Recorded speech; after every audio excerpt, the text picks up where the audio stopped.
Welcome into the Men Are Forged podcast. I am your host, Cartwright Morris. Becoming a leader is hard. Developing as a leader is not easy. But that's why we need to hear from other men and learn from other men. That's why I started this podcast, and that's what you'll hear on these episodes is from other men of how they step into leadership. As well as you can go to menarforged.com/leaders and find out more about my leadership collective, where I help leaders gather and find solutions and learn to powerfully show up in every area of their life. So go to menarforged.com/leaders and find out about my bi-weekly men's group. All right, welcome to the Men Are Forged podcast. I got a great guest today, Collin Cottrell. I made sure I said it right this time. And Collin, man, it's great to have you here all the way from Texas. Yeah, man. I appreciate it, man. Thank you, Cartwright, for inviting me on the show.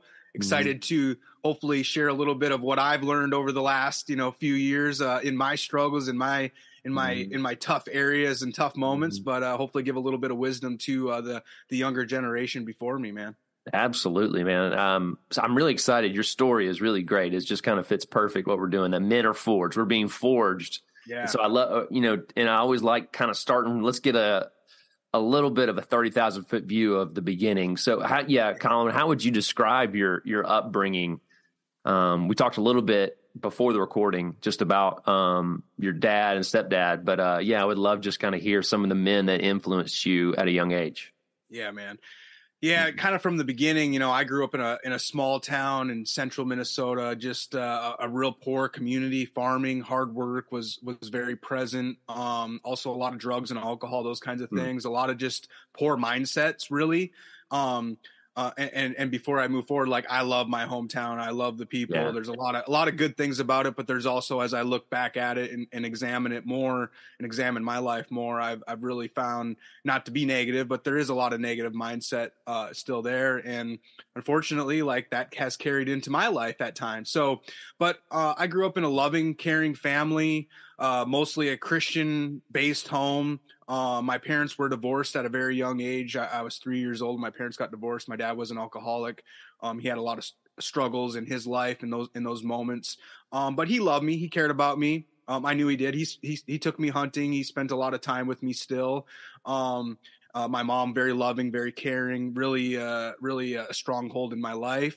And then, as you move forward in life, you have some step parents and those kinds of things. So my stepdad, like you mentioned, he came into my life and he's been a great presence in my life, no doubt, especially as I look back now and realize how hard-headed I was. Yeah. But he was he's that hard-working farmer, rancher type where, we do hard work and we get after it and we don't make excuses about it. And that's how life works. You know what I mean? So that's kind of how my stepfather was. And for me, I kind of resented that a little bit in that moment because, I had this dad who wasn't telling me what to do. And I had this mom who was just loving and nurturing. And then I have this stepfather who's like, do it now, do it like this. You know what I mean? And not in and kind of like I mentioned before, not in the discipline equals freedom mindset, but more of the just do it because this is how we do it mindset. But I realized looking back at that Dan really just knew that it's a tough world we live in. It's not easy. We're going to go through a lot of hard stuff. Marriage is tough. Life is tough. Work is tough. Relationships are tough. There's a lot of hard things in life that we have to face, and complacency is just not going to put you in the right place in life and give you the right actually attitude and mindset about things. And it's kind of cool thinking, like I said, I come from a poor area where the mindset wasn't great. Dan actually had a really good mindset about it. His approach was a little bit not the right way. And I've had to learn from that myself, but really the love that he had for me was so good, and so yeah, man, I grew up in a just a good, loving family. A lot of chaos though. A lot of because of divorce, because of back and forth relationships, and going to visit my dad and going to visit my mom. My dad kind of he's a hardworking man. Like he works hard, gets after it as well. But he had his vices and his things, and that's what his focus was for a lot of the time. He'd show up for my events. He'd show up. To cheer me on and those things, and always gave me support. But a lot of times he'd be a few sheets underneath, and you know, you could tell something wasn't right, you know. And so that's kind of what I grew up around. Like, I don't make any excuses about that either. That's one thing I want to mention. Like, I don't look back at my life and make any excuses because I grew up a certain way or, you know, with certain people. Like, moving forward, I've had to identify that and understand that. But I actually have to take ownership over my own life and become who I want to become. You know what I mean? Right. So that's been a huge part of my life, is just looking back at how I grew up and the ways I grew up. And still, even when I go back home now, I think about a lot of those things, and I really, not analyze in the wrong way, but analyze in just a correct way to understand, like, what's going on here. Why is it the way it is? And how is this, you know, how is this approaching myself and my life, and how can I be better through that? So yeah, man, that's a little bit about my upbringing. Man, that's good. Yeah, I mean, a conversation I actually had yesterday, and I think you hit on it, is acknowledging the truth of what happened to you is not being a victim, because a victim is powerless to do anything about it. Where you kind of like, hey, this is where I was. This is what kind of shaped me into my 20s, but then it was up to me to make change. And so, so I'm kind of just curious, you know, that upbringing, what mindsets were created. Because I mean, like, if you go to CollinCottrell.com and you read his bio, for my listeners out there, you see this guy's a hard charger. There's some, I mean, just a lot of the things you put on your bio, I'm like, dang, this guy just goes after it. But something in your 20s happened that maybe, I don't know, it was a mindset or lifestyle or just the people you're around. Yeah. So what happened kind of like, you know, post upbringing that really caused you to get overweight, kind of be a passive in your mindset and all that? So just a lot of complacency. Yeah. You know, and like I said, I did grow up in an area where hard work was important. So I did have that mentality of hard work. I grew up playing sports. I was a captain. I ended up going to college, playing some college football. Oh, wow.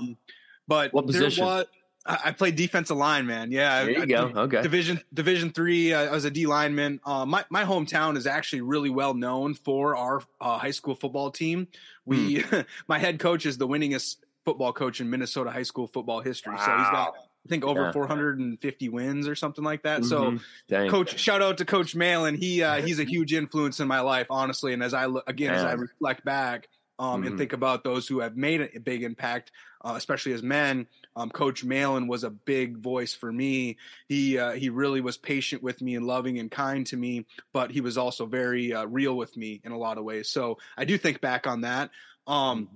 You know, so there was some negative mindset where having the lack of things, not really believing that you can accomplish certain things. Wow. Those kinds of mindsets were really, really, you know, there. But there also was this other side where I did play sports and I did have a lot of success in those areas where I did see that you could have success. So I think it all does revolve back to what mindset do you want to choose moving forward. So it's sometimes when you're around a lot of people that have the same mindset as you know, you kind of get stuck in some of those ways, and you have to pull yourself out of that, or you have to seek other ways of discomfort to really understand where that comes from. So for me, you know, going into my 20s, I did have a lot of mindsets around, like, you know, the lack of things and that I can't accomplish some things, but then something shifted. I think I got out of my house, went to college, and I started to see the world outside of my small little town.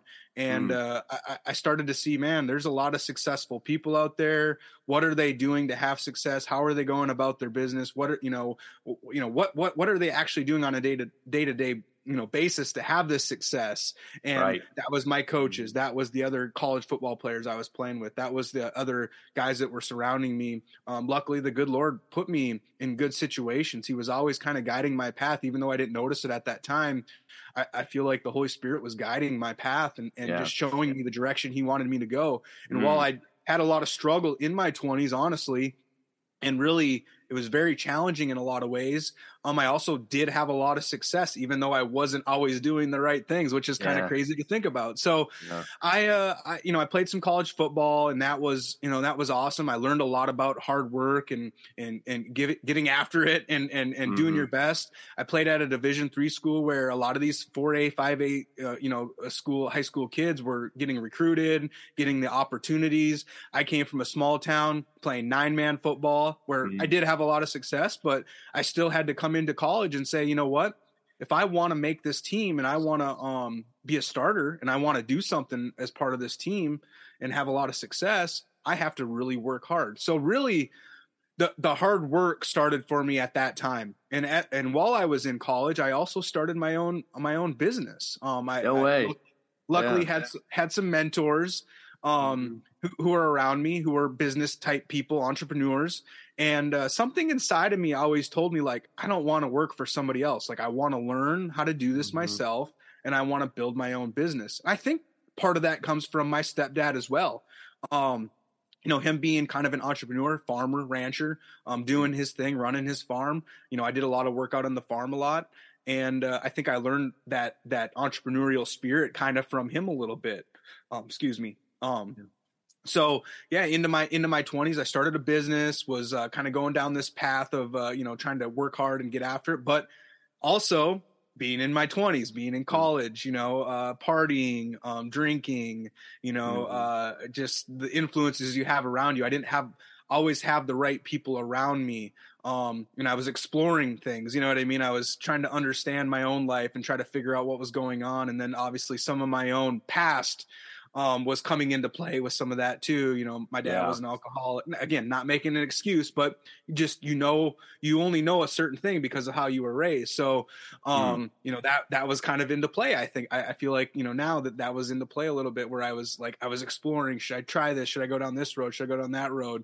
I realized, like, no, man, like, you're not gonna get a lot by going down the hard path. While it teaches you a lot, it's so much. It's not that we're going down an easy path, but we're going down this harder path to learn from it, and that it's not a bad thing. It's actually a good thing, because that's how we grow. The discomfort is how we grow. The challenges is how we grow. The doing the hard thing, that's how we grow. So I hope that kind of answers your question of kind of where my life was in my 20s a little bit.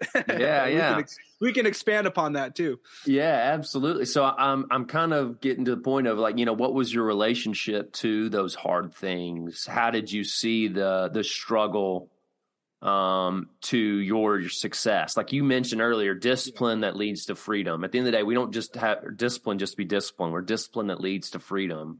Yeah. So what started shaping that mindset, even to the point where, I'm kind of getting that big, climax moment in your life where you had to make a big changes and that big wake up call. So what was going on before that happened? Yeah.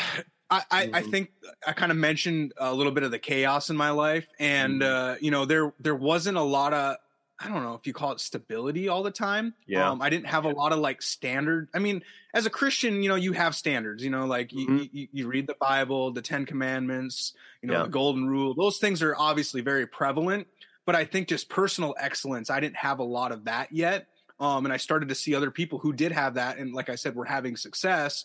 But I didn't really understand how to have that myself. I kind of was just going down this path, like up and down all around, like just kind of exploring, you know what I mean? I didn't really know, like, do I need a plan? Is there something I follow here? Like, how do I do this? And, as I started to have mentors come around me, as I started to really pay attention, read books, get into my Bible and learn about God and about, his commandments in our life. I started to understand, like, there is a plan here for our life, but we have to choose if we want to go down that right path. And we get to choose what that looks like for the most part.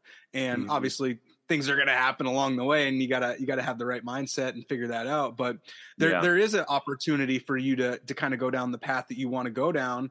And so I started going down that path and trying to figure that out, and figuring out, like, do I have to get up early in the morning? If I make my bed, is that important? If I wear certain clothes, if I brush my, all these random little habits that we have in our life, I realized, like, I wasn't doing a lot of those things. Not that I wasn't brushing my teeth, but you get what I'm saying. You get the point. Like there's these little things in life that I think, especially in our 20s, we don't realize like how big of an impact that has on who we become. Like these little things, you know what I mean? Like just getting a workout in every day, going for a walk, maybe reading the Bible, doing a devotional, having communication with others, having positive mindset about things, doing some gratitude journaling, you know, a lot of these different things. I never did any of this kind of stuff in my 20s. And I didn't realize like how important that was. Now that I'm mid 30s and I do this stuff every day, it's part of my life. It's part of my routine. Like I'm having so much more fulfillment in my life and I'm getting so much more done. And I feel great, you know, versus in my 20s, like I always felt like something was off, something was missing. Yeah. And not that I was wrong or I just had never been taught those things. I never really learned those things the right way. I never really had an influence in my life that really like said, hey, man, you gotta do this, and this. And man, if you build this plan into your life, like you're going to have a lot of success and it's not going to be so hard. Not that hard, again, not that hard is bad. Hard is a good thing, but it's not going to be like detrimental to who you are. And with all that struggle, like you go through a lot of situations where, if in my business, like I made a lot of money. I had a couple businesses that did really well. I was financially successful. But I also, those came crashing down really quick too, because I wasn't sustaining my business the right way because I wasn't doing business the right way. So I could start things and I could have some success, financially, socially, you know, physically, mentally, emotionally, a lot of these different areas. But I wasn't sustaining that success in those areas because I didn't have a lot of good habits in my life.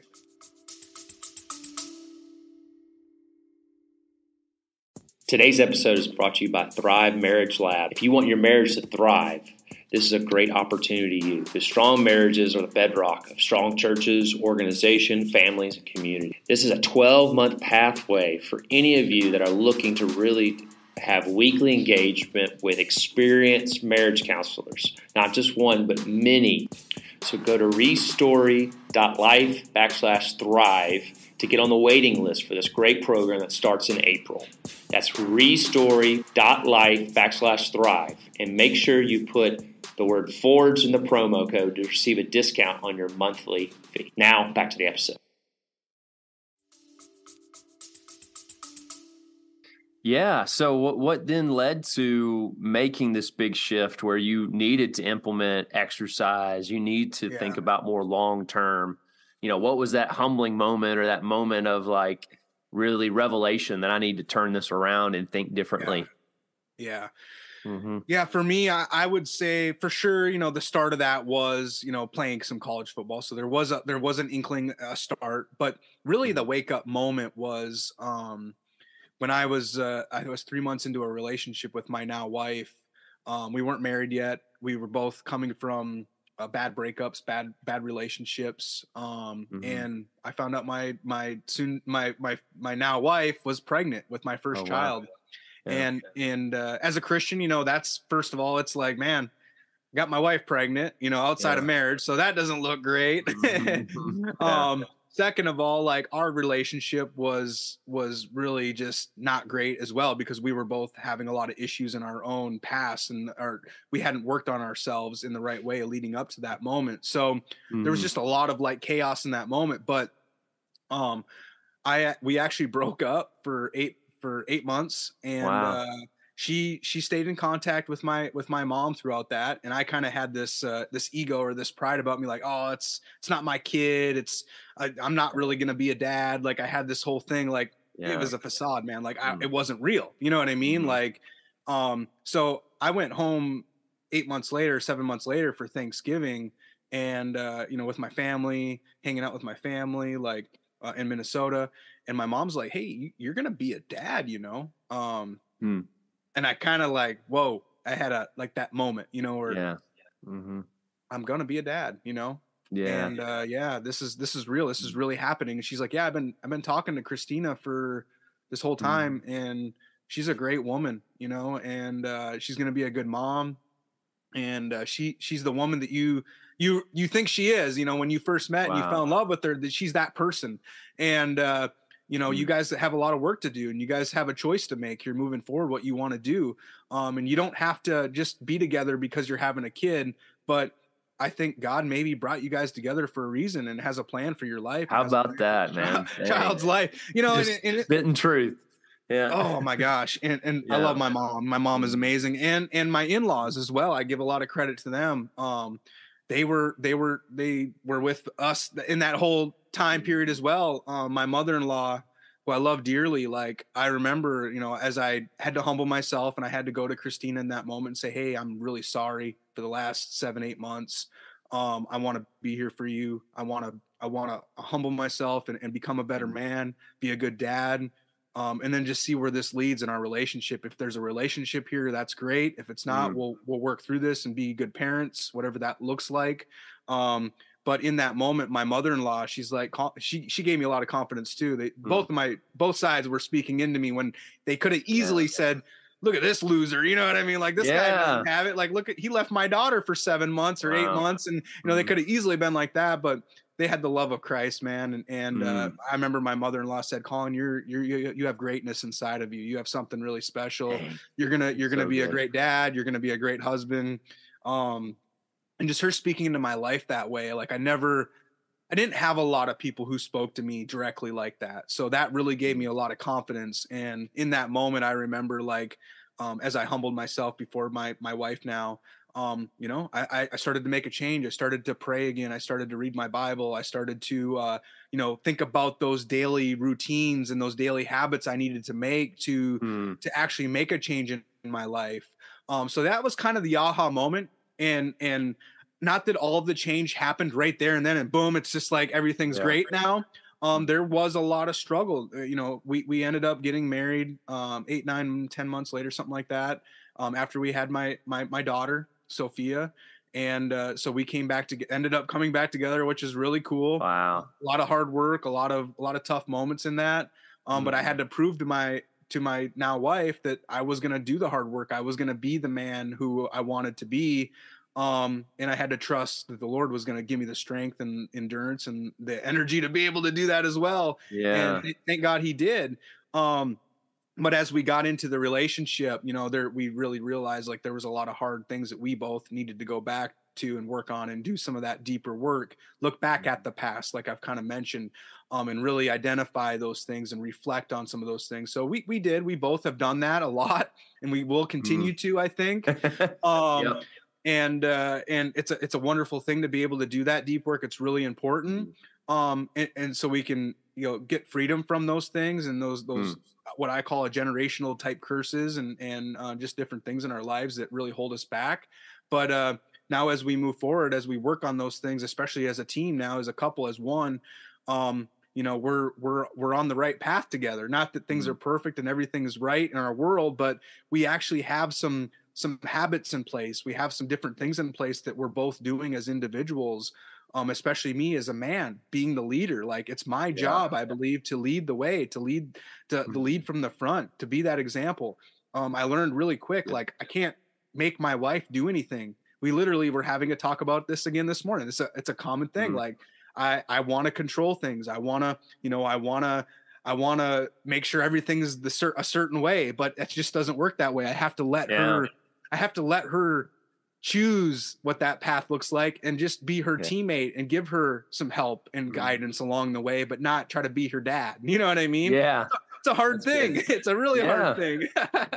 Yes. So we're working on those things, man. It's cool. Like we're, as individuals, we're working on our habits and in our discipline and our just, just having good personal excellence in our life.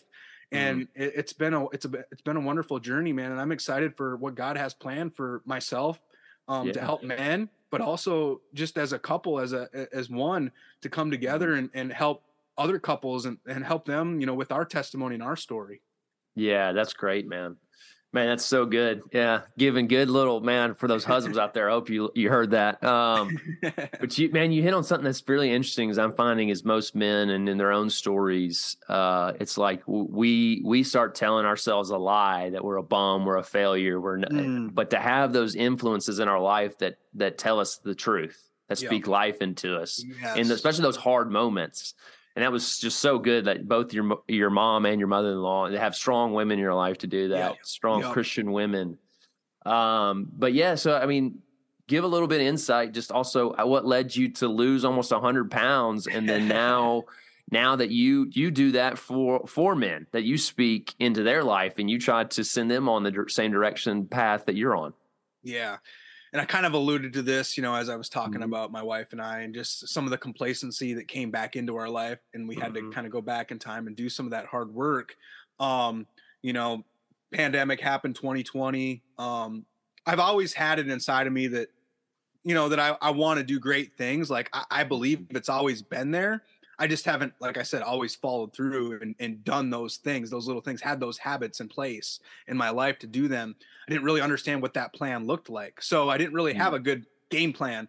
And I probably needed to read my Bible more, because that's a good game plan right there in itself. So, but yeah, man, I woke up on, I think it was Christmas Day of 2020.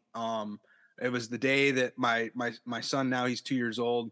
He was supposed to be born on that day. I have two daughters, and then I have a 2-year-old son, and he was supposed to be born on Christmas Day of 2020. And he was a little delayed, but I remember waking up that morning, and I was taking a shower, and I came out of the shower, and the mirror's right there, of course. And I look in the mirror, and I'm like, whoa, man, like, I'm not where I need to be, man. Like, I'm out of shape. I'm depressed. I'm hurting. I'm struggling. I'm not being a good leader for my wife and my kids. I've got another son on the way here. 2020 was a wreck. Obviously making excuses about that as well. Making excuses about a lot of different things, not taking ownership in my life, not having discipline. And I said, you know what? It's time to make a change. It's time to make a real change. Start doing the hard work on a daily basis. It doesn't have to be an overnight change. This is going to take a little bit of time. And that was a good mindset shift for me. And to any of the people listening here, that's a good thing just to remember. Like, change doesn't just happen overnight. Your mind, you can change your mind overnight for sure. You can say, hey, I'm going to do this, but there's a lot of things that have to happen now on that journey, on that path of making that change. And for me, I said, you know what? I'm going to start this out slow and kind of let that snowball effect happen, kind of let the momentum pick up as I go. And I was a former college athlete. I have a lot of knowledge of working out and how to eat right and how to do, things the right way in the sense of like health and fitness. But I just didn't do them, you know what I mean? And so I said, you know what, I'm going to start out slow. I'm going to try to get 21 hour workouts in every month. Okay. If I can do that, that's going to end up being, 270 workouts throughout the year, which is amazing. Like, you can make a lot of change in your life if you have that consistency built in. So, I started to build that consistency, and 1 month in, I got like 21 workouts in, and, my son was born in that time as well. So that really was like a big influence too, like having my son and like being that leader for him. I started to think a lot about like, hey, this young man here he's going to become me. Like, I'm his example of what he's going to be. And I'm the example of what my daughters are going to probably marry. So there you go. That's got to set the standard. Yeah, exactly. So what's that standard? What's that look like for me? So that was a big part of it too. I want to definitely mention that. But as I went down this journey, I started to let that momentum pick up. And then I was like, well, I guess I better start taking my diet serious. So I hired a health and nutrition coach. And really the idea behind that was, yes, to give me a good plan on how to eat the right way, but also to hold me accountable. That was a big part of it too. And then on top of that, I think putting some skin in the game. I had to pay some good money in a moment when I didn't have a lot of money, and we were working towards getting debt free in that moment as well. And after the pandemic and everything that happened there, I didn't have a lot of work as well for a while because I'm a marketing guy, and a lot of marketing budgets were pulled in that moment. Yeah. So, I was like, man, I'm gonna have to pay some really dang good money for this program. I better follow through. Otherwise I'm going to have to look my wife in the eyes, and she's not going to be very happy if I don't actually follow through on this deal. So man, from there, it just really picked up. I put some skin in the game. I had a good plan in place. I started putting in the work on a daily basis. And one of the things I did to kind of hold myself accountable as well. And, obviously we live in this world of social media and everybody's posting everything about their life, but, and I have done that a lot in the past myself. I talked a big game and I talked about all these great things I was accomplishing, and then I obviously would never follow through. But one of the things I started to do was post a story every day in my Instagram that today's day one. And it was, I did every day that I got my workout in, and that kind of that +1 mentality. I would post that every day. I did it for the first 2 years, or almost the first 2 years. Just like today, I hit my things. I got everything right that I wanted to get done today. And that's that +1, so day one, day two, so I kind of was holding myself accountable at the same time, while I had coaches holding me accountable. I had friends and then as people start to see you on this journey, and you start to have more confidence to post more about the journey, because you're actually putting in the work and doing the right thing that you're supposed to be doing.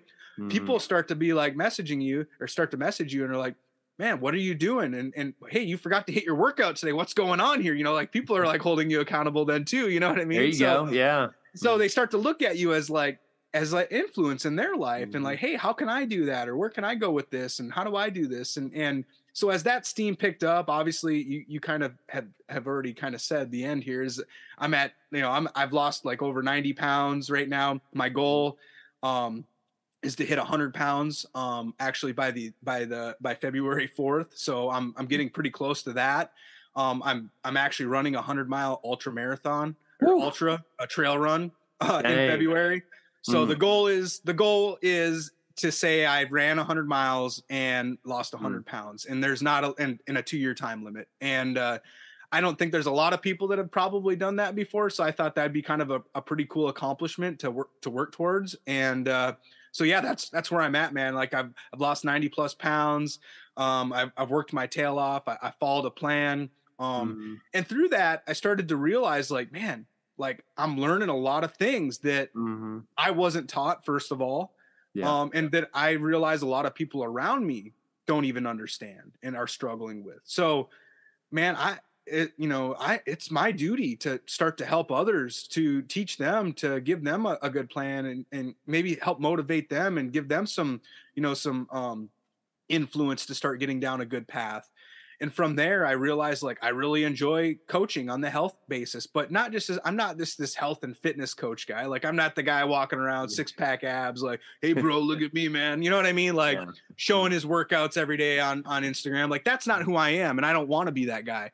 I want to be the guy who I am. Like I want to be a man who's made a change in his life, who's starting to figure out these different daily disciplines and these different daily habits that I have to do, the routine, what that looks like, the plan, and I'm doing them. And then I'm showing other men how to do that as well, so they can have a lot of success and make a big transformation in their life. Man. And that's kind of where I went, man. I started to do some life coaching and some health coaching, kind of all mixed together. There's a little bit of everything in there. Kind of got to, right? They just kind of overlap, don't they? They do, man. If you can, if you can get your mindset right, you can get your spiritual life right, and you get your physical side right, everything kind of starts to, it's a domino effect. It's that snowball effect, where things start to kind of pile up and stack up, and you're like, man, things are going pretty good. Not that I'm perfect or I know everything, but you start climbing that mountain, and you start to figure a few things out, how to sidestep a little bit, how to kind of, take a different angle or a different trail, how to climb over things as well. There's a lot of different things you figure out. And I just realized, man, there's a lot of guys out there that really need help with a lot of this stuff. And God has given me this passion and to help them, and people will pay you for it. So that's kind of cool too. Yeah. Cause I think you're, as I've seen, is like people who pay, they pay attention, right? Exactly, man. You're exactly right. Yeah. So do you have like a process or a formula that you take your clients through? Kind of, yeah. It's always it's a work in progress because I'm always testing and trying new things and trying to implement new things. But yeah, man, I learned and I want to give some kudos here. There's a mentor in my life. His name's Ryan Mickler. And I don't know if you're familiar with Ryan. He's got a organization called the Order of Man, and it's I was like, I know that name. Yeah. And Ryan, I met Ryan when he was first starting that movement, and it was a big influence on me. First of all, just meeting him and becoming friends with him. I took Ryan out on his first hunt and got him into hunting, and we hit it off from there. And he had me on the podcast, and I started to, this was early. This was like year one of what he's been doing this for 7-8 years now. He's reaching millions and millions of men, and he's like one of the top 20 or 30 podcasts out there now. It's kind of crazy, man, like what he's built. It's amazing how God's worked through him to help men. And Ryan was a great mentor for me. He was one of those guys who was kind of real with me at first and said, hey man, you have some good things inside of you. You have you're smart, you've had a lot of success in a lot of areas. You just need to start to build some more habits and discipline into your life, and you need to get this together and really do it, like really get going, Yeah. And so I was part of his community for a while. I'm actually in his community now again, and he's got some really good frameworks that are built into that, and really understanding how to build a plan, and what he calls it. And you've probably read, the 90-day year. A lot of plans are based off of a quarterly plan, a 90-day plan. Military uses that, I believe, as well. A lot of organizations will use that within their organizations. I didn't know a lot about this stuff, so as I started to read and I got to know some of these things, and I used like Ryan's plan, what he calls the quadrants, the 4 quadrants. I started to build those into my life and started to set goals and a vision. And I started to look at these things on a daily basis and actually follow through with them and hold myself accountable to them. And I had other men in my corner holding me accountable to those things. So it's been really cool, man, to kind of go down that path. And as I've went down that path, I've started to find some things that like are maybe not part of Ryan's framework, but that I'm building into my framework. And that I want to teach to my clients and teach to the people that are going to become part of my community as I build my own community out as well.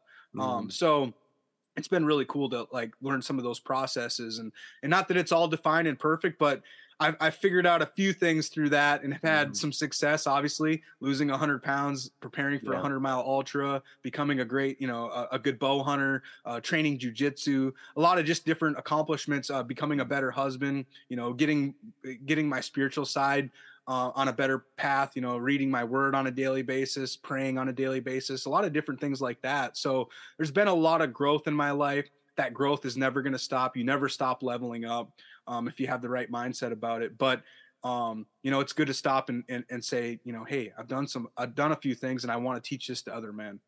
Yeah, that's great, man. I think that's just at the end of the day, like if we could serve the person we used to be, if people would just get in that kind of that mindset of like, man, what we've been through, the good and the bad, that there is wisdom, there's strength there that we can give others, man, that's so great. So we have to humble ourselves though. We have to drop that ego and that pride, man. It's not an easy thing, but as you follow me, Cartwright, you'll probably notice I talk a lot about my past struggles and my former self a lot. And I don't do that because I look down on myself. I do that because I know that there's a lot of other guys out there struggling with the same things that I struggled with.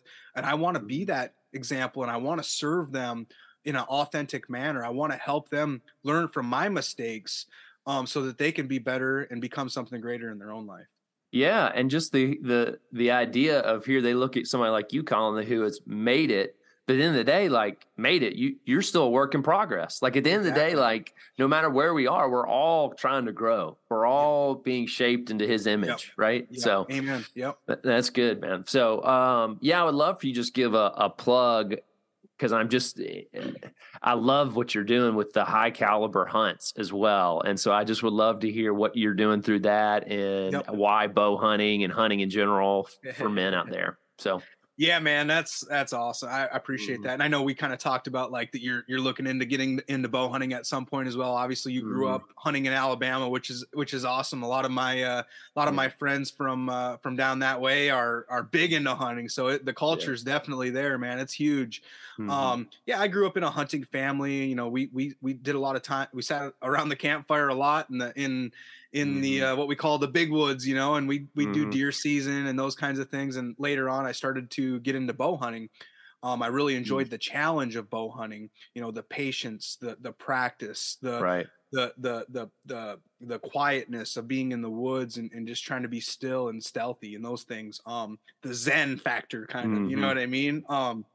So, bow hunting has been something that's really, really important in my life. And honestly, I could say that beyond God and my family, like part of this journey that I've been going down to get in better shape and become a better man is because I want to get back out west into the mountains and chase some Yeah. more adventure, chase some elk in the mountains, chase Yeah, some there mule you deer in the go. mountains. So as a Yeah. bow hunter, that's really tough. Like with a rifle, you can go shoot a deer, an elk or whatever from 2, 3, 4, 500 yards away. But with a bow and arrow, you have to be 20, 30, 40 yards It's away. an And you have intimate thing, isn't it? yeah, exactly. So, Mm. so yeah, man, that's been a huge part of my life, and through that, I've always had a passion, obviously, for hunting, and then I started to take people hunting. A lot of guys like you, Cartwright, that maybe don't have a lot of know-how or knowledge and want to learn and want to get out and start to go down that journey yourself. Like I would take guys out, and I started working with some different outfitters here in Texas and helping guide hunters and taking a lot of my friends who are just becoming new hunters or have been hunters for a while. And through Mhm. that, I was like, man, especially with men, like this is something that really creates a bond for us. It's a kind of a Yeah. common ground where we come together, and as men, we really bond well when we're doing something constructive together. Versus, Mm. women do a really good job. They could sit down and have some coffee and listen to some music or whatever, or read a book together. As men, it's like that's not our thing. You know what I mean? Yeah. It's like we like to, like we talked about before, like go golfing or shoot our rifles or shoot our bows or maybe go out on a hunt or go on a backpacking trip or whatever that looks like for each of us. And for me, I was like, Yeah. man, getting guys around the campfire and hunting camp and having a good time, doing some hunting together and breaking some bread together, having those deeper conversations. Man, that's how I grew up. I'd sit around with my uncles and my aunts and my dad and my brothers and sisters and cousins around the campfire, and we'd tell all kinds of stories and eat food and just have a great time. And I was like, man, we need to bring this into, men are doing this already, but Yeah. we need to do this for guys who are high caliber men who are really working on themselves and being really intentional about that and wanting Yeah. to get themselves around other men that are on that same journey, that same path Mhm. of becoming something greater in their life. And it's not always easy to find that band of brothers. You know what I mean? It's not easy to have Yeah. those people in our lives because we're in our own world and we're doing our own thing and wherever we live, and we might not have that. Mhm. So that's why I created High Caliber Hunts, and I wanted to bring those because those are the kind of people I wanted to be around. I wanted to Yeah. spend time around those kind of men, Mhm. and it really took off last year. It's just a little side gig right now, but it's something I'm building upon. It's kind of the like we talked about, the retreat side of what I'm building into my coaching business / community, Mhm. and it's actually been a really cool thing. A lot of really great guys. I've had some authors. I've had some great business entrepreneurs. A lot of just great men come out on a few of these hunts already, and just we broke bread and killed some pigs Yeah. together and just had a great time and really learned about each other on a deeper level. And then from there, that connection doesn't stop in hunting camp. Like Mhm. these relationships are real. Like these are like I'm still connected with a lot of these guys on a really deep Yeah. level, texting on a daily basis, calling each other, having Zoom calls, whatever, man. Like we're staying Right. connected. So that's Man. really important. I know the community that you speak to is a lot of these younger guys in their 20s. And I can tell you, get around the right people. That's going to make a huge influence in your life. And I don't care if you have to pay to be around those people. You have to, whatever you have to do to get around those kind of Mm. people, the right kind of people in your life, do it. Because Yeah. it's really, really important to your growth. That's how you're going to have a lot more success. And really the return on that investment is so massive. Like, you can't even measure it, honestly, because you meet the right person or get yourself in the right situation, right relationship, right community. And those people are going to help you 10, 20, 30 fold of whatever you even have to pay to be part of that community. Man, that's so good, Collin, man. You just kind of nailed it, man. A lot of those big points of just, man, we just need to stop being in isolation, dude. We got to be doing stuff together and stuff that challenges us together to really draws us closer. So, correct. Collin, I appreciate you coming on here, man. Where's some my listeners? Where can they find you? Yeah, probably the best place is just to go to my website, CollinCottrell.com, CollinCottrell. It's kind of my link tree to kind of connect everything I'm working on, my coaching, high caliber hunts. I do some media and marketing type stuff. But really, I like to connect with guys on a personal level. So if you're listening, follow me on Instagram, drop me a message, say you heard me on the podcast here, and let's connect. And if there's anything I can do to help you, let me know. Be happy to connect with you. Awesome. Well, Collin, I appreciate you coming on, man. It was a blast talking to you. Me too, man. I really appreciate this, dude. Keep doing the work that you're doing. This is really an important area to work in. I know you have a heart to serve people and to help people like I do. This impact is gonna be really important, not just for our generation now, but the generations to come. So keep getting after it, bro. Man, I appreciate that. 100% agree with you. Thanks for listening today. If you enjoyed the Men Are Forged podcast and want some more content, but just ain't got time to listen to the whole interview, I'm all about let's create some short content. So you can go to Men Are Forged YouTube page and check out all my shorts from my interviews and even some of my own clips that I create for you as a man to get you to that next level and really step into your call as a leader. So go to Men Are Forged YouTube page, as well as you can check out Instagram as well. All right, I'll see you next time.